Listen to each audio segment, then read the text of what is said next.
Red book రాజ్యాంగం ఎట్లా నడుస్తా ఉండేదానికి నిదర్శనం ఈ యొక్క ఇడమరక గ్రామం జరిగేటువంటి పరిణామాలన్నీ కూడా మనం చూస్తున్నాం. ఇవి దాదాపు వీళ్ళ శ్రీకాంత్ వాళ్ళ తండ్రి అంటే దాదాపు 40 సంవత్సరాల నుంచి అక్కడ దాబా నడుస్తాం. ప్రతి ఒక్కరు చూస్తున్నారు. హైవే నుంచి దాదాపు 50 అడుగుల పైన దూరం. అటు కేసుకి రాలు కానీ ఇటు దీనికి కానీ ఎలాంటి ఇబ్బంది రాదు. మరి జీవనాధారం కోసం అని చెప్పేసి ఒక పెట్టుకొని ఒక 2 కుటుంబాలు బతుకుతూ ఉంటే ఎవరికి ఇబ్బంది వచ్చింది? ఎన్హెచ్ఓలో కంప్లైంట్ చేయలే, కేసుకి రాళ్ళకు ఇబ్బంది లేదన్నారు. ఇబ్బంది అంతా వచ్చింది ఎవరికంటే సుధాకర్ యాదవ్ వచ్చింది. ఎందుకంటే ఈయన వైఎస్ఆర్సీపీ అభిమానం.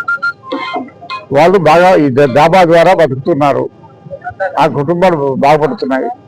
వారికి ఆర్థికంగా వాళ్ళు ఏదో ఒక రకంగా బలహీనపరచాలనే ఉద్దేశం మీద మరి ఈ యొక్క అధికారులు ఈ రకమైనటువంటి చర్యలకు పాల్పడితేగిన ఇది ఎంతవరకు సమస్యలు చెప్పాలి.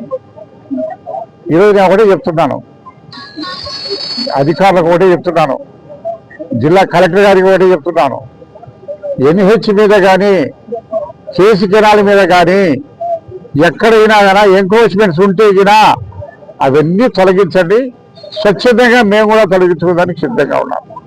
అంతేగాని కేవలం వైఎస్ఆర్ కాంగ్రెస్ పార్టీకి సంబంధించినటువంటి ఎంక్రోచ్మెంట్స్ మాత్రమే పడగొడతా ఉంటే మాత్రం ప్రజలు సహించరు. ఇది పద్ధతి కాదు అని చెప్పేసి నేను చెప్తున్నాను. మరి అన్నిటికంటే ముఖ్యంగా చెప్తున్నాం, ఈరోజు మొన్న ఇది జరిగితే మన కుటుంబ జీవనాధారం లేదంటే మేము మందు తాగి చేస్తున్నాయా మాకు జీవనోపాధి పోతుందంటే ఆ పక్క విషయాలు పోయి తాగి రాకుండా అంటారట పోలీసు. అంటే ఎంత నిర్దాక్ష్యంగా ప్రవర్తిస్తున్నారో దీన్ని బట్టి తెలుస్తా ఉంది. మరి ఎన్నో రైతుల సమస్యలు. నేను కృష్ణపల్లికి పోయినా, అక్కడ యూరియా లేదు, రైతులు జీలకు ఇత్తనాలు లేవు, ఎవరు పట్టించుకునే నాదులు లేడు. అక్కడ ఏం లేకుండా కానీ కూడా మందు మాత్రం పుష్కలంగా అమ్ముతుంది. ప్రతి గ్రామంలో 5-6 బెల్ట్ షాపులు నడుస్తాయి. మరి ఎన్ని సంవత్సరాల నుంచి వాళ్ళ ప్రతి టైం నుంచి ఉన్నటువంటి ఇది కూడా లేనప్పుడు మరి ఎందుకని ఈ రకంగా ఇది చేస్తున్నావు నాకైతే అర్థం కాదు. మరి అదే రకంగా చూసుకుంటే కానీ దువ్వుల్లో కానివ్వండి, మైదుకూరులో కానివ్వండి, కడపలో కానివ్వండి, కేసు గిరాల మీద లక్షలాది రూపాయల బిల్డింగ్ 200 బిల్డింగ్లు కట్టుకున్నారు. మరి ఎప్పుడు దాకా మా ప్రభుత్వం చేశామంట. ఏదో జీవనోపాధి కట్టుకుంటారు, ఇబ్బంది లేదు ఎవరికి. సరే కదండి, అవసరం వచ్చినప్పుడు ఏదైనా ఉంటే చేసుకోవచ్చు అని చెప్పి కట్టుకున్నాం తప్పక పొరపాటు కూడా ఇటువంటి చేయలే. మరి అన్నిటికంటే మించి ఇక్కడ ఎండోమెంట్ స్టాండ్స్ ఉన్నాయి. మా ప్రభుత్వం కూడా వాళ్ళకి వదిలేసాం, ఎందుకంటే జీవనాలు నడుపుకుంటున్నారు పాపం ఎందుకు అని చెప్పేసి. మరి ఇటువంటి చర్యలు ప్రజలు సహించరు. ఖచ్చితంగా ఈ యొక్క పద్ధతికి ఎవరైతే ఈరోజు చేస్తున్నారు కానీ దానివల్ల ఈ యొక్క అధికార పార్టీకి నష్టమే జరుగుతుంది తప్పక ఏ పరిస్థితిలో ఖచ్చితంగా జరగవు, లాభం జరగదు.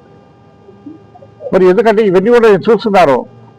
మరి ఏ ఒక్క హామీ కూడా నెరవేర్చకుండా ప్రజలు ఏదైనా అడుగుతేగినా మరి ఇటువంటి కక్ష సాధింపు చర్యలకు పాల్పడుతున్నారంటే వాళ్ళ యొక్క ప్రజలు గమనిస్తున్నారు. ఎక్కడి పోయినా ఇప్పటికే తెలిసిపోయింది ప్రభుత్వ వ్యతిరేకత ఏ రకంగా ఉందంటే.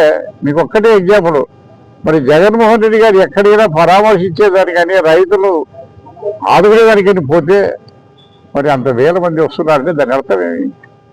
నీ మీద వ్యతిరేకతే ఆ యొక్క జన సమీకరణ.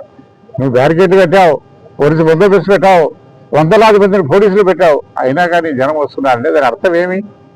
ఇప్పటికైనా తెలుసుకోవాలి. ఇది ఇప్పటికైనా ప్రభుత్వం మీద వ్యతిరేకత వచ్చింది ఏదో ఒక రకంగా. అన్నిటికి మించి నేను ఎవరు చెప్తున్నా, రేపు 1వ తారీఖు వస్తున్నాడు ముఖ్యమంత్రి గారు. 1వ తారీఖు వస్తున్నాడు. ఎందుకు వస్తున్నాడు? పెన్షన్లు పెంచేదానికి వస్తున్నాడు. పెన్షన్లు డిస్ట్రిబ్యూట్ చేస్తాడు. ప్రతి నెల ఏదో ఊరికి వెళ్ళి పెన్షన్ చేస్తాడు. మరి మా ప్రభుత్వం పెన్షన్లు ఎమ్మెల్యే గారు నేను కూడా పోయి పెంచడం ఎవరు ఇస్తారో వాలంటీర్స్ ఇస్తున్నారు. అంటే ఈరోజు ఒక ముఖ్యమంత్రిగా ఉన్నటువంటి ఆయన పెన్షన్లు పెంచేదానికి వాలంటీర్లు పని చేస్తున్నాడు ఈరోజు. అటువంటి దిగజారుడు ప్రభుత్వం ఈరోజు ఇక్కడ తయారవుతారు. ఏదైనా అభివృద్ధి కార్యక్రమాలు రండి, శంకుస్థాపన చేయండి, మంచి ఇండస్ట్రీస్ పెట్టండి, లేకపోతే మంచి ఏదైనా బిల్డింగ్స్ కట్టించండి. మరి ఈరోజు ఇప్పుడు బ్రహ్మాండమైన బిల్డింగ్స్ ఉన్నాయి అక్కడ, మెడికల్ కాలేజ్ దాన్ని మాత్రం దాని జోలికి రావడం. మరి అక్కడ పెట్టచ్చు కదా medical college. Government medical college బ్రహ్మాండ కొన్ని కోట్ల రూపాయలు ఖర్చు పెట్టి అక్కడ బిల్డింగ్ కట్టారు, దాని జోలికి పోదు. మరి ఎన్ని అభివృద్ధి కార్యక్రమాలు జరగాల. స్టీల్ ప్లాంట్ ఉంది, అది దానికి పట్టించుకుని పాపం లేదు. జమ్మోడికి వచ్చినప్పుడు స్టీల్ ప్లాంట్ లేకుండా జమ్మోడికి ఏం చేద్దామంటే పెన్షన్లు వచ్చేదానికి రావాల్సిందే ఒక ముఖ్యమంత్రి. మరి ఇటువంటి అరాచకాలు చేస్తుంటే ప్రజలు సహించలేదు. నేను ఒకటే చెప్తాను, ఇప్పుడే చెప్తున్నాను, ప్రజల్లో తిరుగుబాటు స్టార్ట్ అయింది. ప్రజలు ఈ ప్రభుత్వ కక్ష సాధింపు చర్యలకు నిరసనగా రోడ్డు మీదకి వచ్చే రోజులు దగ్గరకు వస్తున్నాయి. ఇప్పటికైనా ప్రభుత్వం కానీ అధికారులు కానీ కొంత న్యాయమైన పరిపాలనగా దిశగా అడుగులు వేయాలా. లేదంటే మాత్రం ప్రజల్లో ఆందోళన వచ్చి ఈ యొక్క ప్రభుత్వాన్ని కూకటి వేళ్లతో తీసి పడేసేదానికి సిద్ధంగా ఉంది ప్రజలు ఈరోజు.